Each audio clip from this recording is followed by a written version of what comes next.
ലോക്സഭാ തെരഞ്ഞെടുപ്പിൽ ഏപ്രിൽ 4 വരെ നാമനിർദ്ദേശ പത്രിക സമർപ്പിക്കാം. ഏപ്രിൽ 5-നാണ് പത്രികകളുടെ സൂക്ഷ്മ പരിശോധന. നെഗോഷ്യബിൾ ഇൻസ്ട്രുമെന്റ് ആക്ട് പ്രകാരമുള്ള തുടർച്ചയായ 2 അവധി ദിവസങ്ങൾക്ക് ശേഷം ഏപ്രിൽ 2 മുതൽ പാർലമെന്റ് തെരഞ്ഞെടുപ്പിനുള്ള നാമനിർദ്ദേശ പത്രിക സ്വീകരിച്ചു തുടങ്ങി. തെരഞ്ഞെടുപ്പ് കമ്മീഷന്റെ സുവിധ മൊബൈൽ ആപ്പ് വഴി ഓൺലൈനായും നാമനിർദ്ദേശ പത്രിക സമർപ്പിക്കാം. ഓൺലൈനായി അപേക്ഷ സമർപ്പിക്കുന്നവർ അപേക്ഷയുടെ ഹാർഡ് കോപ്പി വരണാധികാരി മുമ്പാകെ സമർപ്പിക്കണം. അപേക്ഷ നേരിട്ട് സമർപ്പിക്കാനുള്ള സമയവും ഓൺലൈനായി അനുവദിച്ചു തരും. ഏപ്രിൽ 5-ന് പത്രികകളുടെ സൂക്ഷ്മ പരിശോധന നടക്കും. ഏപ്രിൽ 8-ആണ് നാമനിർദ്ദേശ പത്രിക പിൻവലിക്കുന്നതിനുള്ള അവസാന ദിവസം. ഏപ്രിൽ 26-ന് വോട്ടെടുപ്പും വോട്ടെണ്ണൽ ജൂൺ 4-നും നടക്കും. ലോക്സഭാ തെരഞ്ഞെടുപ്പിന്റെ ആലപ്പുഴ മണ്ഡലം വോട്ടെണ്ണൽ കേന്ദ്രം ജില്ലാ കളക്ടർ അലക്സ് വർഗീസ് പരിശോധിച്ചു. ജില്ലാ പോലീസ് മേധാവി ചൈത്ര തെരേസ ജോണും അദ്ദേഹത്തോടൊപ്പം ഉണ്ടായിരുന്നു. ലോക്സഭാ തെരഞ്ഞെടുപ്പ് ആലപ്പുഴ മണ്ഡലം വോട്ടെണ്ണൽ കേന്ദ്രം saint Joseph college, saint Joseph high school, higher secondary school എന്നിവിടങ്ങളിൽ ജില്ലാ തെരഞ്ഞെടുപ്പ് ഓഫീസറായ ജില്ലാ കളക്ടർ അലക്സ് വർഗീസും ജില്ലാ പോലീസ് മേധാവി ചൈത്ര തെരേസ ജോണും സംയുക്തമായി പരിശോധന നടത്തി. സുരക്ഷാ ക്രമീകരണങ്ങൾ, ഉദ്യോഗസ്ഥർക്ക് ഒരുക്കേണ്ട സൗകര്യങ്ങൾ തുടങ്ങിയവ ഇവർ വിലയിരുത്തി. 38 സ്ട്രോങ് റൂമുകളാണ് സെന്റ് ജോസഫ്സ് കോളേജിലും സ്കൂളിലുമായി ഒരുക്കിയിരിക്കുന്നത്. സ്കൂളും പരിസരവും ക്യാമറ നിരീക്ഷണത്തിലാണ്. വിതരണ സ്വീകരണ കേന്ദ്രമായ SDV സ്കൂളിലും ഇവർ പരിശോധന നടത്തി. 6 സ്ട്രോങ് റൂമുകൾ ഇവിടെ സജ്ജമാക്കിയിട്ടുണ്ട്. തെരഞ്ഞെടുപ്പ് ഡെപ്യൂട്ടി കളക്ടർ GS രാധേഷ്, തഹസിൽദാർമാരായ S അൻവർ, ബീന S ഹനീഫ് എന്നിവരും പരിശോധനയുടെ ഭാഗമായി എത്തിയിരുന്നു. കോൺഗ്രസ് നേതൃത്വം നൽകുന്ന ഇന്ത്യ മുന്നണി അധികാരത്തിൽ വന്നാൽ BJP കൊണ്ടുവന്ന പൗരത്വ നിയമ ഭേദഗതി റദ്ദാക്കുമെന്ന് കോൺഗ്രസ് വർക്കിംഗ് കമ്മിറ്റി അംഗം രമേശ് ചെന്നിത്തല. കേരളം കണ്ടതിൽ വെച്ച് ഏറ്റവും ജനവിരുദ്ധ സർക്കാരാണ് പിണറായി വിജയന്റേതെന്നും ചെന്നിത്തല.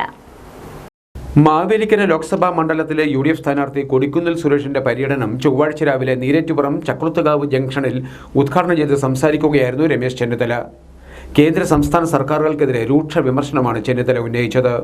ഇന്ത്യ മുന്നണി ഗവൺമെന്റ് അധികാരത്തിൽ വന്നാൽ ഈ പൗരത്വ നിയമ ഭേദഗതി നിയമം ആദ്യത്തെ ക്യാബിനറ്റിൽ തന്നെ ഞങ്ങൾ ഇല്ലാതാക്കും എന്ന കാര്യം ഞാൻ ഉറപ്പുവരുത്തുന്നു. ഈ നിയമം അറബിക്കടല്ലെന്നാണ് നമ്മൾ മനസ്സിലാക്കുന്നത്. മോഡി നിയമം കൊണ്ടുവന്നത് വർഗീയത ആളിക്കത്തിക്കാൻ. പിണറായി വിജയൻ ഈ നിയമത്തെ പറ്റി ആവേശപൂർവ്വം പറയുന്നത് അവിടെ ഈ വർഗീയത ആളിക്കത്തിക്കാൻ.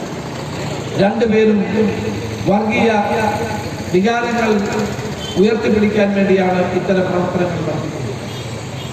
രാജ്യത്തെ മതേതരത്വം നിലനിൽക്കണം, മതന്യൂനപക്ഷങ്ങളുടെ അവകാശങ്ങൾ സംരക്ഷിക്കപ്പെടണം, ഭൂരിപക്ഷത്തിന്റെയും ന്യൂനപക്ഷത്തിന്റെയും താല്പര്യങ്ങൾ സംരക്ഷിക്കണം. അതിന് കഴിയുന്നത് കോൺഗ്രസിനും ഇന്ത്യ മുന്നണിക്കും മാത്രമാണ്. പണ്ട് കോൺഗ്രസ് ഈ രാജ്യം 60 വർഷം ഭരിച്ചതാണ്. കോൺഗ്രസിന് വേണമായിരുന്നെങ്കിൽ ഈ രാജ്യത്തെ ഭരണഘടന മാറ്റാനും ഇന്ന് ചെയ്തുകൊണ്ടിരിക്കുന്ന പ്രവർത്തനങ്ങൾ ആവർത്തിക്കാനും കഴിയുമായിരുന്നു. കോൺഗ്രസിനും പ്രതിപക്ഷത്തിന് അതിന്റെ മഹത്വം നൽകിയിരുന്നു. ജനാധിപത്യം ശക്തിപ്പെടണമെങ്കിൽ പ്രതിപക്ഷം ശക്തിപ്പെടണം. സമ്മേളനത്തിൽ തെരഞ്ഞെടുപ്പ് കമ്മിറ്റി ചെയർമാൻ KC ജോസഫ് അധ്യക്ഷനായിരുന്നു. നേതാക്കളായ M മുരളി, ടോമി കല്ലാനി, അഡ്വക്കേറ്റ് ജേക്കബ് എബ്രഹാം, വിജയലാലി, സജി ജോസഫ്, സ്ഥാനാർത്ഥി കൊടിക്കുന്നിൽ സുരേഷ് തുടങ്ങിയവർ സംസാരിച്ചു.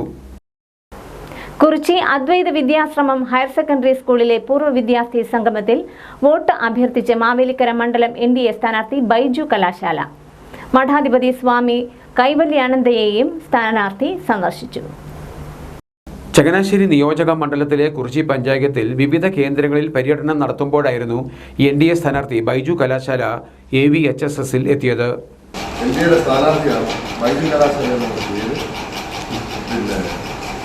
താമരക്കുളം പറയുന്ന സ്ഥലത്താണ്. താമരക്കുളം ആലപ്പുഴ ജില്ലയുടെ തെക്കേ അറ്റമാണ്. അവിടെയാണ് എൻ്റെ വീട്. മണ്ഡലത്തിൽ തന്നെയുള്ള ആളാണ്. 15 വർഷക്കാലം ജനപ്രതിനിധിയായിരുന്നു, പഞ്ചായത്ത് പ്രസിഡന്റായിരുന്നു. അങ്ങനെ പൊതു രംഗത്ത് നിൽക്കുന്ന ഒരാളാണ്. എല്ലാവരും ആത്മാർത്ഥമായ പ്രാർത്ഥനയും സഹകരണവും ഉണ്ടാകണം. കുടവാളൻ്റെ അടയാളം വോട്ട് ചെയ്ത് മോദിജിയുടെ കരകൾക്ക് ശക്തി പകരുവാൻ, ഈ നാടിനെ കൂടുതൽ ഉയർച്ചയിലേക്ക് വളർച്ചയിലേക്ക് നയിക്കുവാൻ സഹായിക്കും. കുറിച്ചി അദ്വൈത വിദ്യാശ്രമ മഠാധിപതി സ്വാമി കൈവല്യാനന്ദയെയും ബൈജു കലാശാല സന്ദർശിച്ചു. കാവാലം രാമരാജപുരം കായലിൽ കൊയ്ത്ത് യന്ത്രത്തിന്റെ കാര്യക്ഷമത പരിശോധിക്കാൻ അന്വേഷണ സംഘം എത്തിയത് കർഷകർക്ക് ആശ്വാസമായി. കൊയ്യാൻ സമയം കൂടുതൽ എടുക്കുന്നു എന്ന പരാതിയെ തുടർന്നാണ് സംഘം എത്തിയത്. കായൽ നിലത്തിറങ്ങിയ 3 കൊയ്ത്തന്ത്രങ്ങളുടെ കാര്യക്ഷമതയെപ്പറ്റി സംശയമുണ്ടെന്ന പരാതിയെ തുടർന്നാണ് Kerala state agricultural mechanisation mission വിഭാഗത്തിൽ നിന്നും യന്ത്രങ്ങൾ പരിശോധിക്കാൻ മെക്കാനിക്കുകൾ എത്തിയത്. പരിശോധനയിൽ ഒരു യന്ത്രം ഉപയോഗിക്കുന്നത് വിലക്കുകയും മറ്റ് 2 എണ്ണത്തിൻ്റെ അപാകതകൾ പരിഹരിക്കുകയും ചെയ്തു. ഒരു സ്റ്റാൻഡിംഗ് ഗ്രൂപ്പാണ് ഏകദേശം ഒരു മണിക്കൂർ തൊട്ട് 1.5 മണിക്കൂറിനുള്ളിൽ കൊയ്ത് തരും. പിന്നെ വീട് കിടക്കണമെങ്കിൽ അത് ഫീൽഡിനനുസരിച്ചിരിക്കും. ചെറിയ കണ്ണാണെങ്കിൽ അതിനനുസരിച്ച് ടൈം കൊടുക്കും. തിരിച്ചിലും കാര്യങ്ങളും ഒക്കെ വരുമ്പോൾ അതിനനുസരിച്ചുള്ള സമയം കൂടുതൽ വരും. ഏകദേശം ഒരു 2 മണിക്കൂർ മാക്സിമം അതിനുള്ളിൽ എന്തായാലും തീരണം. പിന്നെ ഈ ലോങ്ങിൽ നിന്ന് തട്ടാൻ വന്ന ടൈമാണ് ഏറ്റവും കൂടുതൽ എടുക്കുക. Running time. ഈ റണ്ണിങ് ടൈമിൽ കൊയ്യണേക്കാളും സ്പീഡിൽ എന്തായാലും വണ്ടികൾ ഓടും. വണ്ടികൾ എന്തായാലും മാക്സിമം സ്പീഡ് എടുത്ത് തന്നെ എന്തായാലും ഓടണം. അപ്പോൾ ഇവർ അതിൽ ക്രമക്കേട് വരുത്തിയിട്ട് സ്പീഡ് കുറവ്, പിന്നെ പഴയ വണ്ടികളാണ് 2009 മോഡൽ വണ്ടികളൊക്കെ, അതിനനുസരിച്ചുള്ള തേമാനം സർവീസും കാര്യങ്ങളൊക്കെ ചെയ്യാത്ത മൂലമായിട്ടുള്ള കംപ്ലൈൻറ്റുകളുണ്ട്. അപ്പോൾ ഞങ്ങൾ ചെയ്യാൻ വെച്ചാൽ ഇത് മെയിനായിട്ട് സ്പീഡ് കുറവുണ്ടെങ്കിൽ അത് ലോക്ക് ചെയ്ത് വെച്ചിട്ടുണ്ടോ അഡ്ജസ്റ്റ് ചെയ്ത് വെച്ചിട്ടുണ്ടോ ചെക്ക് ചെയ്യും. പിന്നെ തേമാനം മൂലമാണെങ്കിൽ ഇപ്പോൾ ഒരു വണ്ടി അവിടെ മാറ്റി ഇടിപ്പിച്ചത് പഴയ വണ്ടിയാണ്, കംപ്ലൈൻറ്റ്. കൊയ്ത്തന്ത്രത്തിന് മണിക്കൂർ കണക്കിന് വാടക കൊടുക്കുന്നു എന്നതിനാൽ കൊയ്യാനായി കൂടുതൽ സമയം എടുക്കുന്നത് എന്ത് കാരണത്താലാണെങ്കിലും കർഷകർക്ക് ഭാരിച്ച നഷ്ടമാണ് വരുത്തുന്നത്. രാജപുരം കായലിലെ ഒരു ചെറിയ കർഷകനാണ്, കൂടാതെ കമ്മിറ്റിക്കാരൻ കൂടെയാണ്, ഡ്രൈവർ തൊഴിലാളിയാണ്. കൊയ്ത്ത് സംബന്ധമായി 1-2 പരാതികൾ പറയാൻ വേണ്ടി വിനിയോഗിക്കുന്നത്. എന്തെന്ന് വെച്ചാൽ ഇത്തവണ വന്നിരിക്കുന്ന മെഷീനൊക്കെ 2000 രൂപയാണ് കൂലി അവരാവശ്യപ്പെട്ടിരിക്കുന്നത്. 2000 രൂപ കൊടുക്കാൻ കർഷകർ തയ്യാറുമാണ്. എന്നാൽ നമുക്ക് ആവശ്യമായ മെഷീൻ ഒന്നാമത് ഒരു തന്നിട്ടുണ്ട്. രണ്ടാമത് ഈ മഴ നിലത്ത് നിഴയുകയാണ്. മഴ പെയ്തു കഴിഞ്ഞാൽ പലർക്കും ഇവിടെ കൊയ്യാൻ മേലാത്തൊരു സാഹചര്യം. ഒരു സാഹചര്യത്തിൽ ഗവൺമെന്റ് അടിയന്തരമായി തന്നെ ഇതിനിടപെട്ട് ഈ മെഷീന്റെ കാര്യത്തിൽ തീരുമാനം ഉണ്ടാക്കും. മൂന്നാമത് പറയാനുള്ള ഒരു പ്രധാന കാര്യം, ഇതിൻ്റെ അകത്ത് വരും തൊഴിലാളികൾ, അതായത് മെഷീൻ ഓപ്പറേറ്റർമാർ, ചില ആൾക്കാർ കർഷകരോട് വളരെ മോശമായ രീതിയിലാണ് പെരുമാറുന്നത്. സമയത്തിന്റെ കാര്യത്തിലാണേലും വണ്ടി കൊണ്ടുവരുന്ന കാര്യത്തിലാണേലും തുടർന്നുള്ള എല്ലാ കാര്യങ്ങളും. കർഷകർ കൊയ്ത്ത് അവലോകന യോഗത്തിൽ കൊയ്ത്തന്ത്രങ്ങൾ കൂടുതൽ സമയമെടുക്കുന്നത് ചൂണ്ടിക്കാണിച്ചതുകൊണ്ടാണ് ഈ വർഷം മുതൽ ഇങ്ങനെ പരിശോധനാ സംഘത്തിന്റെ സേവനം ലഭ്യമായത്. രേഷ്മ ജേക്കബാണ് പരിശോധനാ സംഘത്തിന്റെ ആലപ്പുഴ ജില്ലയിലെ എഞ്ചിനീയർ. ഈ ഓഫീസിൽ കിട്ടുന്ന പരാതിയെ തുടർന്നാണ് പരിശോധനാ സംഘം എത്തുന്നത്. കുട്ടനാട്ടിൽ കെ അലൻദേവ്, അനൂപ് കൃഷ്ണ, ജിജോ, PA നിധിൻ എന്നീ മെക്കാനിക്കുകളാണ് യന്ത്രങ്ങൾ പരിശോധിക്കാൻ എത്തുന്നത്. കുറിച്ചി പഞ്ചായത്തിൽ കല്ലുകടവ് കോയിപ്പുറം റോഡിന്റെ നിർമ്മാണം പൂർത്തിയാക്കാത്തതിൽ പ്രതിഷേധം ഉയരുന്നു. കോൺഗ്രസ് മണ്ഡലം കമ്മിറ്റിയുടെ നേതൃത്വത്തിൽ കല്ലുകടവിൽ ധർണ നടത്തി. 2023-24 ബജറ്റിൽ ഉൾപ്പെടുത്തി റോഡ് നിർമ്മാണം ആരംഭിച്ചെങ്കിലും ഇതുവരെ നിർമ്മാണം പൂർത്തീകരിക്കാൻ കഴിയാത്തതിലാണ് പ്രതിഷേധം ഉയരുന്നത്. കല്ലുകടവിൽ അശാസ്ത്രീയമായ രീതിയിലാണ് കലുങ്ക് നിർമ്മാണമെന്ന് ആക്ഷേപം ഉയർന്നിരുന്നു. തുടർന്ന് ഇങ്ങോട്ട് പണികൾ മുടങ്ങിയ സ്ഥിതിയിലാണ് കാര്യങ്ങൾ. ഈ സാഹചര്യത്തിലാണ് റോഡ് നിർമ്മാണം പൂർത്തിയാക്കണമെന്ന ആവശ്യവുമായി കോൺഗ്രസ് പ്രവർത്തകർ രംഗത്ത് വന്നത്. കല്ലുകടവിൽ നടത്തിയ പ്രതിഷേധ ധർണ KPCC general secretary advocate Josy Sebastian ഉദ്ഘാടനം ചെയ്തു. ഗുരുതരമായ ഈ അവസ്ഥയ്ക്ക് മാറ്റമുണ്ടാവണം. ഉത്തരവാദിത്വത്തോടെ പ്രവർത്തിക്കുന്ന പഞ്ചായത്ത് ഭരണസമിതി അടിയന്തരമായി സർക്കാരിനോട് ആവശ്യപ്പെട്ട് ഈ PWD റോഡിൻ്റെ മെയിൻ്റനൻസ് പരിപാടി എത്രയും വേഗം പൂർത്തീകരിക്കുന്നതിന് വേണ്ടിയുള്ള ഫണ്ട് അനുവദിപ്പിച്ച് അതിന് വേണ്ട നടപടികൾ ചെയ്യണം. ഇത് ഫേസ്ബുക്കിലും സോഷ്യൽ മീഡിയയിലുമൊക്കെ ഓരോ വാർത്തകൾ ഇങ്ങനെ പടച്ചു വിടാനായിട്ട് CPM സഖാക്കൾ ഒരുപാട് ആളുകൾ മുന്നിൽ നിൽക്കുന്നുണ്ട്. അർദ്ധസത്യങ്ങൾ വാരി ചിതറിക്കൊണ്ടാണ് അവർ ദിവസവും കാര്യങ്ങൾ പറയുന്നത്. ഇതിന്റെ ഭാഗമായി ചേർന്ന യോഗത്തിൽ കോൺഗ്രസ് ബ്ലോക്ക് പ്രസിഡന്റ് ബാബു കോയിപ്പുറം അധ്യക്ഷനായിരുന്നു.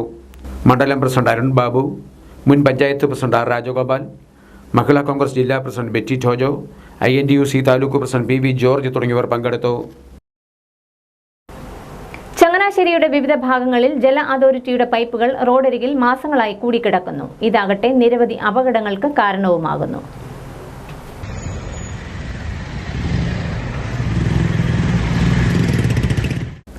നിർമ്മാണ പ്രവർത്തനത്തിലുണ്ടായ തടസ്സങ്ങൾ കാരണം കരാറുകാരൻ പദ്ധതി ഉപേക്ഷിച്ചിട്ട് പോയ സ്ഥിതിയാണ്.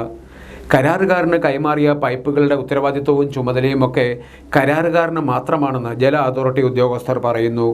പക്ഷേ തിരക്കേറിയ റോഡരികിൽ കിടക്കുന്ന ഈ പൈപ്പുകൾ പലവിധ അപകടങ്ങൾക്ക് കാരണമാകുന്നു എന്നതാണ് പ്രശ്നം. മിക്കയിടങ്ങളിലും റോഡിലേക്ക് ഇറങ്ങിയ സ്ഥിതിയിലാണ് പൈപ്പുകൾ കിടക്കുന്നത്. കവിയൂർ റോഡരികിലും പട്ടത്തിമുക്കിൽ നിന്നും പാലാത്ര ബൈപ്പാസിലേക്കുള്ള ഇട റോഡിന്റെ അരികിലുമാണ് കൂട്ടിയിട്ട നിലയിൽ വർഷങ്ങളായി പൈപ്പുകൾ കിടക്കുന്നത്. രാത്രിയിൽ ഇരുചക്ര വാഹനക്കാരും ഓട്ടോറിക്ഷക്കാരും അറിയാതെ പൈപ്പുകളിൽ ഇടിച്ച് അപകടത്തിൽപ്പെടുന്നത് പതിവായിട്ടുണ്ട്. പൊതുമരാമത്ത് വകുപ്പിന്റെ നേതൃത്വത്തിൽ നടക്കുന്ന റോഡ് നവീകരണത്തിന് പോലും ഇക്കാരണത്താൽ ഇവിടെ മുടക്കം നേരിടുകയാണ്. ഏതായാലും പ്രശ്നത്തിന് പരിഹാരം കണ്ടില്ലെങ്കിൽ നിയമ നടപടി സ്വീകരിക്കും എന്ന നിലപാട് ജല അതോറിറ്റി എടുത്തതോടെ കരാറുകാരൻ ഇതിന് തയ്യാറാകും എന്ന പ്രതീക്ഷയിലാണ് ഏവരും. AC റോഡിൽ ഏപ്രിൽ 3 ബുധനാഴ്ച രാവിലെ 6 മുതൽ വൈകുന്നേരം 5:30 വരെ പാറശ്ശേരി പൊങ്ങാപ്പാലം മുതൽ പണ്ടാരക്കുളം വരെ ടാറിംഗ് ജോലികൾ നടത്തും. അതിനാൽ ഈ സമയത്ത് ഇവിടെ വാഹന ഗതാഗതം ഭാഗികമായി നിയന്ത്രിക്കും.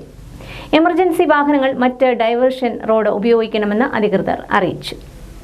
ദുരന്തമുഖമായി ചങ്ങനാശ്ശേരി പെരുന്ന നമ്പർ 2 ബസ് സ്റ്റാൻഡിന് എതിർവശം MC റോഡിൽ തിയേറ്ററിന് സമീപം നടപ്പാതയ്ക്കരികിലെ കുഴി. തിയേറ്ററിലേക്ക് എത്തുന്നവരും കാൽനട യാത്രക്കാരുമാണ് നഗരമധ്യത്തിലെ ഈ അപകടക്കണിയിൽ വീഴുന്നത്. മുൻപ് ഒരു ചെറിയ കുഴി മാത്രമാണ് ഇവിടെ ഉണ്ടായിരുന്നത്. ഇപ്പോൾ അത് വലിയ കുഴിയായി മാറിക്കഴിഞ്ഞു. തിയേറ്ററിലേക്ക് എത്തുന്ന കാറുകളുടെ ടയർ കുഴിയിൽപ്പെടുന്നത് നിത്യസംഭവമായിട്ടുണ്ട്. സമീപത്തെ കടയിലെ ജീവനക്കാരാണ് കുഴിയിൽപ്പെടുന്ന കാറുകൾ കയറ്റാൻ സഹായം ചെയ്യുന്നത്. അപകടം പതിവായപ്പോൾ അധികൃതരെത്തി റിഫ്ലക്ടർ സ്ഥാപിച്ചെങ്കിലും അതും നശിച്ചു.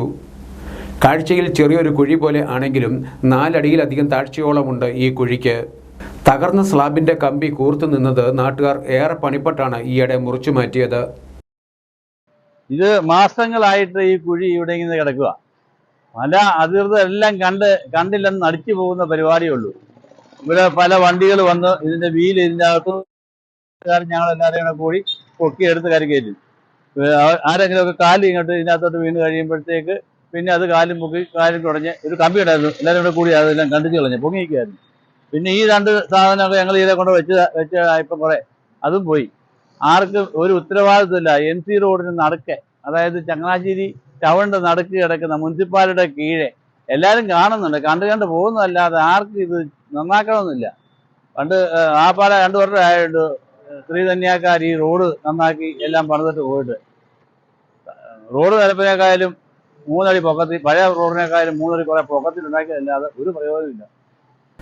നല്ല തിരക്കുള്ള സമയത്തും രാത്രിയിലും കുഴി ശ്രദ്ധയിൽപ്പെടാതെ ഇതിൽ അകപ്പെട്ടാൽ വലിയ അപകടം സംഭവിക്കും. വശങ്ങൾ തകർന്ന് കുഴി ഓരോ ദിവസവും വലുതായിക്കൊണ്ടിരിക്കുകയാണ്. വലിയ ദുരന്തം ഉണ്ടാകുന്നതിന് മുൻപ് കുഴി അടയ്ക്കണമെന്നാണ് നാട്ടുകാരുടെ ആവശ്യം. ആര്യാട് പഞ്ചായത്തിലെ വിവിധ ഇടങ്ങളിൽ പൈപ്പ് പൊട്ടിയും അറ്റകുറ്റപ്പണി നടത്താതെയും വന്നതിനാൽ കുടിവെള്ളക്ഷാമം അതിരൂക്ഷം. പ്രശ്നപരിഹാരം തേടി ജനപ്രതിനിധികൾ സമരരംഗത്ത്. വാർഡിൽ വെള്ളം എത്തിക്കുന്നതിന്റെ വിഷയം എന്താണ് ഇനി അതറിയണം. ഞങ്ങളിപ്പോൾ കഴിഞ്ഞ മീറ്റിങ്ങിന് ശേഷം പകൽ ഇവിടെ 2-3 പമ്പ് ഹൗസുകൾ കൂട്ടിയിട്ടാണ് നമ്മളിപ്പോൾ അങ്ങോട്ട് കൂടുതൽ വെള്ളം വിടുന്നത്. അപ്പോൾ ഞാനൊരു ദിവസം അയച്ചു തന്നു. അതിൻ്റെ അടുത്ത ദിവസം വെള്ളം കുറവായിരുന്നു, കാരണം അവിടെ കറണ്ട് പോയായിരുന്നു.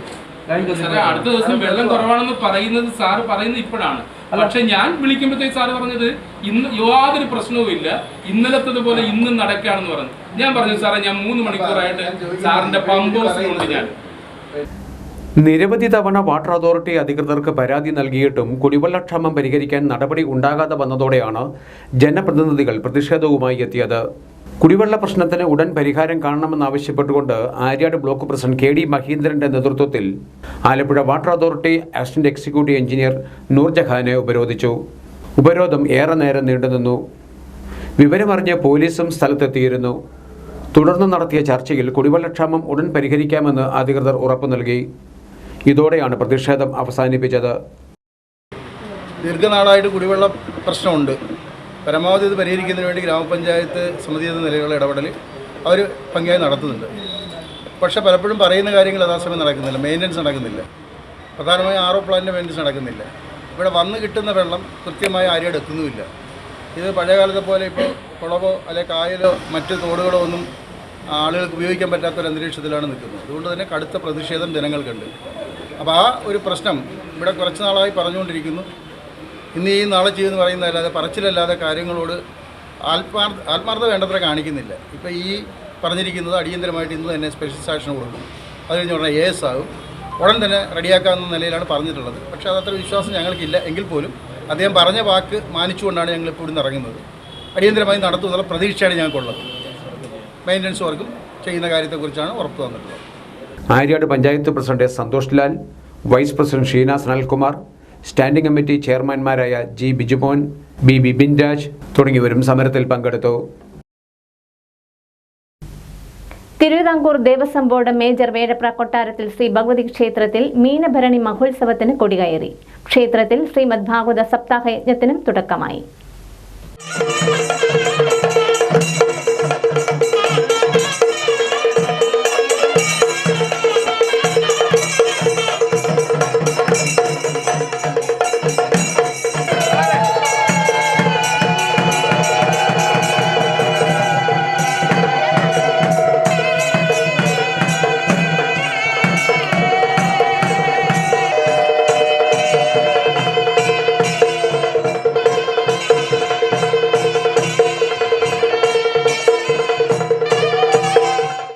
തിങ്കളാഴ്ച രാവിലെ 5-ന് പള്ളി ഉണർത്തലോടെയാണ് ക്ഷേത്രത്തിൽ കർമ്മങ്ങൾ ആരംഭിച്ചത്. നട തുറക്കൽ, തുടർന്ന് നിർമ്മാല്യ ദർശനം, ഗണപതി ഹോമം, ഉഷപൂജ, ഉച്ചപൂജ എന്നിവ നടത്തി. വൈകുന്നേരം 6:30-നായിരുന്നു തൃക്കൊടിയേറ്റ്. തന്ത്രിമുഖ്യൻ താഴ്മൺ മഠത്തിൽ ബ്രഹ്മശ്രീ കണ്ഠരരും മോഹനരുടെ മുഖ്യ കാർമ്മികത്വത്തിലായിരുന്നു കൊടിയേറ്റ്. ചൊവ്വാഴ്ച മുതൽ ആരംഭിച്ച ഭാഗവത സപ്താഹ യജ്ഞത്തിന് മുന്നോടിയായി 7:30-ന് യജ്ഞശാലയിൽ ഭദ്രദീപം പ്രകാശനം ചെയ്തു. പ്രശസ്ത സിനിമാ സീരിയൽ താരം പുന്നപ്പറ മധു പ്രകാശന കർമ്മം നിർവഹിച്ചു.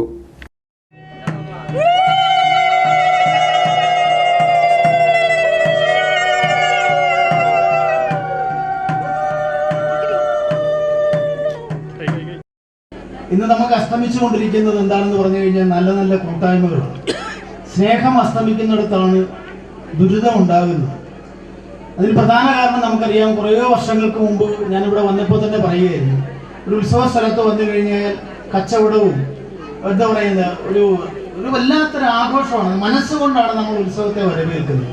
പക്ഷേ കാലങ്ങൾ പിന്നിട്ടപ്പോൾ സാക്ഷരതയിൽ, സാംസ്കാരിക നിലവാരത്തിൽ, എന്താ പറയുക, മതേതര സങ്കല്പങ്ങൾക്കൊക്കെ വർണ്ണപ്പൊലിമ നൽകുന്ന കേരളം എന്നൊക്കെ നമ്മൾ ഉദ്ഘോഷിക്കുമ്പോഴും നമ്മുടെയൊക്കെ മനസ്സിൽ ആ നല്ല ഉത്സവകാലം നഷ്ടപ്പെട്ടു പോയി എന്നുള്ളത് സത്യമാണ്. പ്രിയപ്പെട്ട സുഹൃത്ത് പറഞ്ഞതുപോലെ തിരിച്ചു കൊണ്ടുവരേണ്ടത് പുതിയ തലമുറ മാത്രമല്ല, നമ്മുടെ ഓരോരുത്തരുടെയും കടമയാണ്. 8-ന് അത്താഴപൂജ, 8:30-ന് ശ്രീഭൂതബലി എന്നിവയ്ക്ക് ശേഷം വേഴപ്ര തുളസിക്കതിർ തിരുവാതിര സംഘത്തിന്റെ നേതൃത്വത്തിൽ തിരുവരങ്ങിൽ പിന്നൽ തിരുവാതിര അവതരിപ്പിച്ചു. ചൊവ്വാഴ്ച പതിവ് പൂജകൾക്ക് ശേഷം 7:30 മുതൽ ഭാഗവത സപ്താഹ യജ്ഞത്തിന്റെ കർമ്മങ്ങൾക്ക് തുടക്കമായി. ക്ഷേത്ര ഉപദേശക സമിതി president Rajesh Soman Pathil, secretary Rajan Kallumel, vice president Mini Ajikumar Muttakkulam, sub group officer Ajitha എന്നിവർ നേതൃത്വം നൽകി. അമ്പലപ്പുഴ ശ്രീകൃഷ്ണസ്വാമി ക്ഷേത്രത്തിലെ 7ാം ഉത്സവ നാളിൽ നടന്ന കുടവരവ് ചടങ്ങ് ശ്രദ്ധേയമായി. തകഴി ശ്രീ ധർമ്മശാസ്ത്ര ക്ഷേത്രത്തിൽ നിന്നുമാണ് കുടവരവ് പുറപ്പെട്ടത്.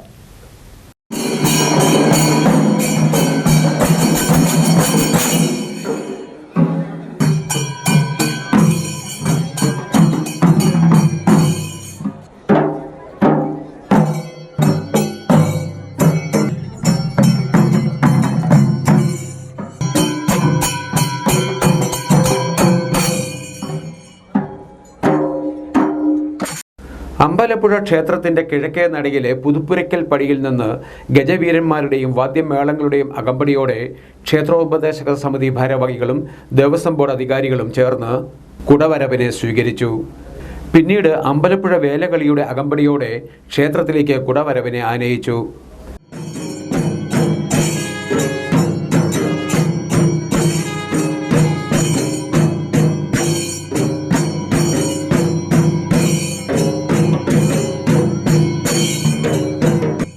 പടിഞ്ഞാറേ നട, കളിത്തട്ട്, വടക്കേ നട എന്നിവിടങ്ങളിലും മാത്തൂർ സെറ്റിന്റെ വേലകളി നടന്നു.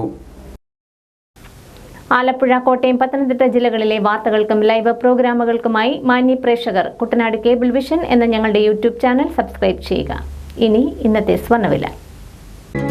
ഇന്നത്തെ സ്വർണ്ണവില നിങ്ങൾക്കായി സമർപ്പിക്കുന്നു സ്വപ്ന ജ്വല്ലറി. അഴകേറും സ്വപ്നങ്ങൾക്ക് നിറവേകും സ്വപ്ന